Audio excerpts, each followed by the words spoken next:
పురుషకాలం అంటే అమ్మ అమ్మ పరమాత్మ ఎప్పుడు విడవకుండా పరమాత్మను విడవకుండా అంటి పెట్టుకుని ఉంటుంది అనేటువంటి విషయం చెప్పే సమయంలో దీన్ని చెప్పారు.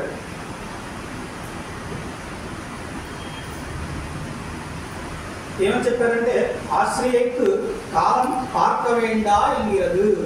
ఎవరైనా ఎప్పుడైనా ఆశ్రయించారంటే ఆ కాలాన్ని చూసుకోక్కర్లేదు, ఎప్పుడైనా పెరుమాళ్ళని భగవంతుని ఆశ్రయించవచ్చు అనేటువంటి విషయాన్ని చెప్తున్నారు. ఎందుకంటే ఈ జీవుడికి ఎప్పుడు బుద్ధి పుట్టిందో తెలియదు పరమాత్మను ఆశ్రయించాలి.